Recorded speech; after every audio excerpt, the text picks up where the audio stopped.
Friends ನೋಡಿ, ಇವತ್ತು ಸುಂಕದಕಟ್ಟೆ ಮಾರ್ಕೆಟಲ್ಲಿ 70 ರೂಪಾಯಿ ಕೊಟ್ಟು ನಾನು ಶುಂಠಿ ತೊಗೊಬಂದೆ 1/4 kg. ನೋಡಿ, ಶುಂಠಿ ಕಟ್ ಮಾಡಿದ್ರೆ ಪಲಾವ್ಗೆ ಹಾಕೋಣ ಅಂತ ತೊಳೆದು ಅದರೊಳಗಡೆ ಚೇಳು ಮರಿಗಳು ಹೇಗೆ ಬರ್ತಾಯಿದೆ ನೋಡಿ. 1-2 ಚೇಳು ಮರಿ ಅಲ್ಲ, ಫುಲ್ಲು ಒಂದು ಚೂರು ಶುಂಠಿ ಚೆನ್ನಾಗಿಲ್ಲ, ಎಲ್ಲ ಹೋಗಿದೆ. ಮೇಲೆ ನೋಡೋಕ್ಕೆ ತುಂಬ ಚೆನ್ನಾಗಿತ್ತು, ಅದನ್ನು ಕಟ್ ಮಾಡ್ದಂಗೆ ಅಷ್ಟು ಮರಿಗಳು ಬರ್ತಾಯಿದೆ. ನನಗಂತೂ ಭಯನೇ ಆಗೋಯ್ತು. ಇನ್ಮೇಲೆ ಇವಾಗ ತಿಂತಿರೋ ಫುಡ್ ಈ ಥರ ಇಷ್ಟೊಂದು ಚೆನ್ನಾಗಿದೆ ಆರೋಗ್ಯವಾಗಿ, ಮತ್ತು ಈ ಚೇಳು ಮರಿ ಆಳು ಮೂಳು ಹುಳ ಆಪ್ಟೆ ಎಲ್ಲ ತಿನ್ನಬೇಕಾದ ಪರಿಸ್ಥಿತಿ ಬಂದುಬಿಟ್ಟಿದೆಯಲ್ಲ ಅಂತ ಭಯ ಆಗುತ್ತೆ ಒಂದು ಕ್ಷಣ. ನೋಡಿ ಅದು ಹೇಗೆ ಬರ್ತಾಯಿದೆ ನೋಡಿ ಅದರೊಳಗಡೆಯಿಂದ. ದಯವಿಟ್ಟು ಬ್ಯಾಚುಲರ್ಸ್ ಹುಡುಗರು ಬೇಗ ಈಸಿ ಆಗುತ್ತೆ ಅಡುಗೆ ಅಂತ ಪೇಸ್ಟ್ ರುಬ್ಬಿರೋದ ತೊಗೊಬಂದು ಅಡುಗೆ ಮಾಡಿ ತಿಂತಾರೆ, ಅಥವಾ ತೊಳೆದು ಕಟ್ ಮಾಡಿ ನೀಟಾಗಿ ಮಾಡೋದಿಲ್ಲ.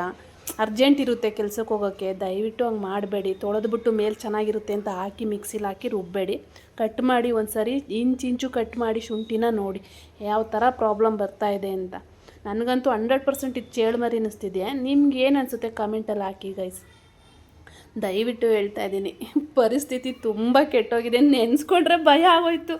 ಅಪ್ಪ ದೇವರು, ಎಂಥ ಪರಿಸ್ಥಿತಿ ಬಂತಂತ. ಇಲ್ಲಿ ನೋಡಿ, ಇದರಲ್ಲಿ 4-5 ಚೇಳು ಮರಿ ಇದೆ. ಅದು ನೋಡಿ, ಝೂಮ್ ಮಾಡ್ತೀನಿ ಇವಾಗ. ಅದು ಮೇಲೆ ಬರಲಿಕ್ಕೆ ಹೆಂಗೆ ಮುಲ ಅಂತ ಇದೆ ನೋಡಿ. ಹಾಗೆ ನೋಡಿ, ಇದು ಮೊಬೈಲ್ ಸ್ವಲ್ಪ ಕ್ಲಿಯರಿಟಿ ಇಲ್ಲ, ಚೆನ್ನಾಗಿ ಕಾಣಿಸಿಲ್ಲ, ಆದರೆ ನಿಮಗೆ ಕಾಣಿಸ್ತಾ ಇದೆ ನೋಡಿ. ಮೇಲಕ್ಕೆ ಬರಲಿಕ್ಕೆ ಹೆಂಗೆ ಟ್ರೈ ಮಾಡ್ತಾಯಿದ್ದೇವೆ ನೋಡಿ 4-5 ಚೇಳು ಮರಿಗಳು.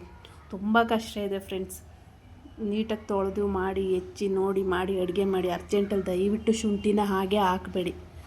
ಎಂಥ ಪರಿಸ್ಥಿತಿ ಬಂದಿದೆ ಬೆಂಗಳೂರಲ್ಲಿ ಅಂದರೆ, ಇನ್ನೂ ಏನೇನು ತಿನ್ನಬೇಕಾದ ಪರಿಸ್ಥಿತಿ ಬಂದಿದೆಯೋ ಏನೋ. ಇದು ಚೇಳು ಮರಿನ ಇಲ್ವಾ ಅಂತ ನನಗೆ ಕನ್ಫರ್ಮಾಗಿ ಒಂದು ಕಮೆಂಟಲ್ಲಿ ಹಾಕಿ ಆಯಿತಾ. ಬ್ಯಾಚುಲರ್ಸ್ ಹುಡುಗರಿಗೆ ನನ್ನ ಕಡೆಯಿಂದ ಒಂದು ಸಲಹೆ, ಶುಂಠಿ ಬೆಳ್ಳುಳ್ಳಿ ಪೇಸ್ಟ್ನ ರುಬ್ಬಿರೋ ತಂದು ಮಾಡಬೇಡಿ. ಶುಂಠಿನೇ ತಂದು ನೋಡಿ ಮಾಡಿ ಕ್ಲೀನಾಗಿ ರುಬ್ಬಿ ಮಾಡಿಕೊಂಡು ಊಟ ಮಾಡಿ ಆಯಿತಾ. ಹುಡುಗರು ಕೂಡ ಅರ್ಜೆಂಟಲ್ಲಿ ಇರ್ತಾರೆ, ಹಾಗೆ ಹಾಕಿ ಮಾಡಿಬಿಡ್ತಾರೆ, ಒಳಗಡೆ ಉಳಿತೋಗಿರುತ್ತೆ. ದಯವಿಟ್ಟು ಇದೊಂದನ್ನು ತಲೆಯಲ್ಲಿ ಇಟ್ಕೊಳ್ಳಿ. ಯಾರಿಗಾದ್ರೂ ಈ ವಿಡಿಯೋ ಇಷ್ಟ ಆಗಿದ್ದರೆ, ನೀವು ಮಾಡಿರೋದು ಕರೆಕ್ಟ್ ಅಂತ ಅನಿಸಿದರೆ ಒಂದು ಲೈಕ್ ಇರಲಿ, ಕಮೆಂಟ್ ಇರಲಿ, ಶೇರ್ ಮಾಡಿ. ಇದು 100% ಚೇಳು ಮರಿನಾ ಅಂತ ನನಗೆ ಕನ್ಫರ್ಮ್ ಮಾಡಬೇಕು. ಕಮೆಂಟಲ್ಲಿ ಯಾರಾದರೂ ಒಬ್ಬರು ಹೇಳಿದ್ರೂ ಸಾಕು ನನಗೆ. ಕಮೆಂಟಲ್ಲಿ ನನಗೆ ಆನ್ಸರ್ ಮಾಡಿ. ನೋಡಿ ಅದು ಹೇಗೆ ಓಡಾಡ್ತಿದ್ದದ್ದು ನೆನೆಸ್ಕೊಂಡ್ರೆ ಭಯ. ನೋಡ್ತಿದ್ರೆ ಅದು ನನ್ನ ಕೈ ಎಲ್ಲಿರುತ್ತೋ ಆ ಕಡೆನೇ ಬರ್ತಾಯಿದೆ ಅದು ನೋಡಿ. ಈಗ ಮತ್ತು ಅದೇ ಜಾಗಕ್ಕೆ ಹೋಗಿ ಕೂತ್ಕೊತದೆ ಅದು. ಈಗೂ ಉಂಟಾ ಬೆಂಗಳೂರು ಅಂತ ಅಲ್ಲ, ಇವತ್ತಿನ ಪರಿಸ್ಥಿತಿ ಹಿಂಗೆ ಆಗ್ಬಿಟ್ಟಿದೆ. ಅದರಲ್ಲಿ ನೋಡಿ ಮಾಡಿ ತಿಂದು ಜೀವನ ಮಾಡಬೇಕಷ್ಟೆ, ಬೇರೆ ಪರಿಸ್ಥಿತಿ ಇಲ್ಲ ಇವಾಗ.